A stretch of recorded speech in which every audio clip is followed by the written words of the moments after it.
Самые густые леса являются настоящей крепостью для этого охотника. Скрываясь среди множества ветвей, он терпеливо выжидает, пока очередная жертва не пересечет границы его владений. Острое зрение, высокая скорость, невероятная маневренность и огромные когти – все это становится смертельным приговором даже для крупных противников. Привет, друзья! Вы на канале «Время с пользой», и герой сегодняшнего выпуска – невероятный ястреб-тетеревятник. В связи с последними событиями рекомендую подписаться на канал в Яндекс.Дзене, ссылка будет в описании. Род настоящих ястребов насчитывает около 50 видов, и тетеревятник – наиболее крупный из них.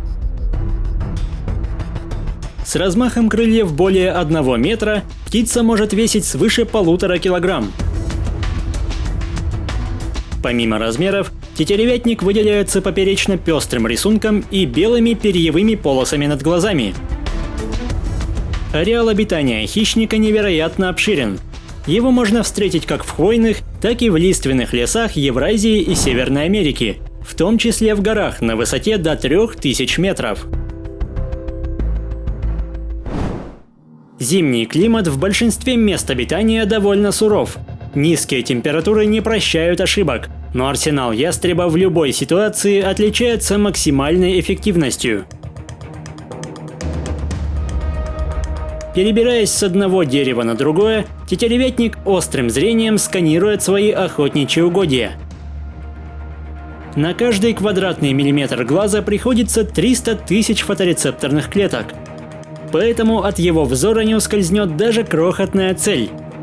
Но его интересует добыча покрупнее. Обнаружив подходящую мишень, птица срывается с места, быстрыми взмахами крыльев развивает молниеносную скорость и пронзает жертву мощными острыми когтями. Фазан пытается вырваться, но с каждым ударом ястреб наносит ему все большее увечья, и шансы на побег стремительно снижаются.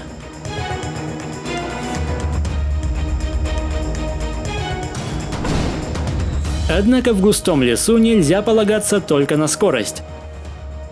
Относительно короткие крылья, но длинный хвост – идеальное сочетание для коротких, но чрезвычайно маневренных атак.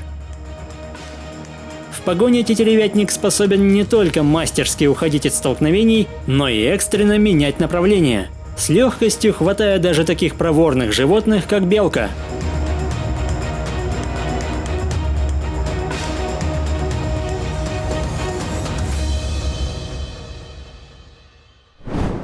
У ястреба просто невероятная способность подстраивать форму тела под препятствия.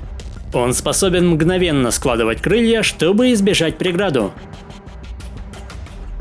В этом случае широкий хвост действует как третье крыло, создавая дополнительную подъемную силу.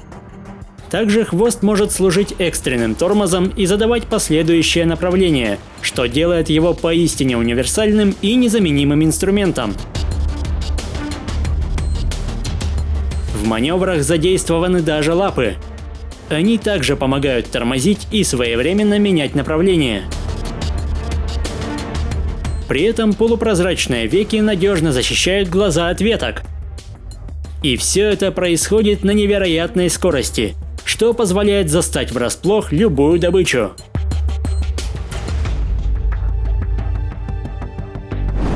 Битва не ограничивается атакой в воздухе. Часто схватка продолжается и на земле, где хищник также показывает удивительное проворство, успевая орудовать крыльями и атаковать когтями.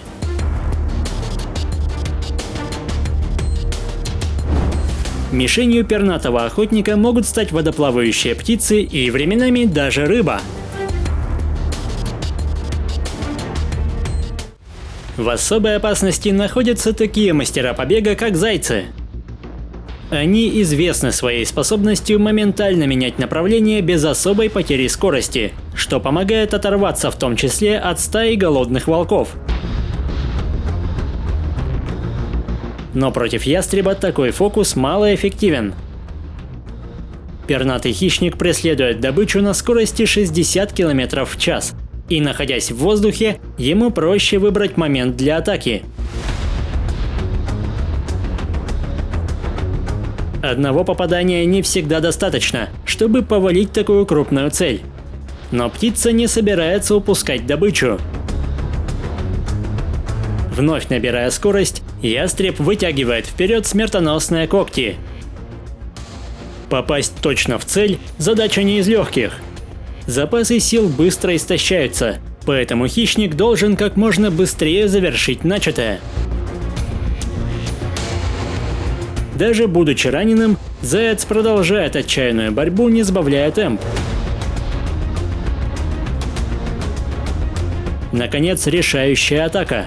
Однако иногда она может стать последней и для охотника, ведь при яростном сопротивлении есть риск переломать крылья.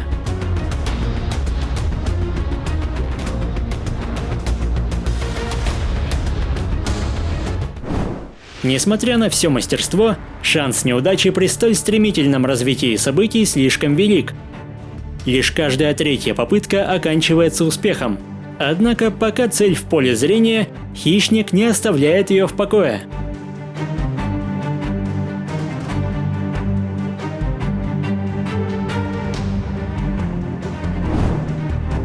Ежедневно ястребу требуется около 150 грамм мяса, поэтому стандартный трофей может кормить его вплоть до 3 дней.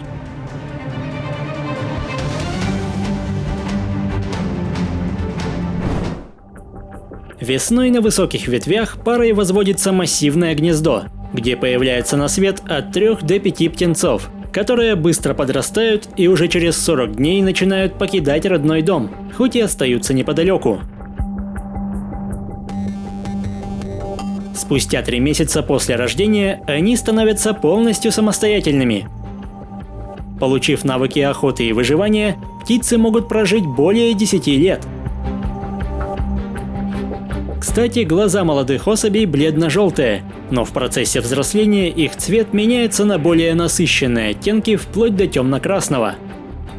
Окраска также значительно отличается, что особенно подчеркивается вертикальными полосами на груди, вместо горизонтальных у взрослых. Учитывая внушительные размеры, на большей части ареала обитания у взрослых особей почти нет естественных врагов. Сегодня популяция тетеревятников оценивается как одна из самых многочисленных среди всех родственников. Удивительная приспособленность к местам обитания сулит этим умелым охотникам только успешное будущее. Если выпуск вам понравился, поддержите его лайком, комментируйте, подписывайтесь и проводите время с пользой. До скорого!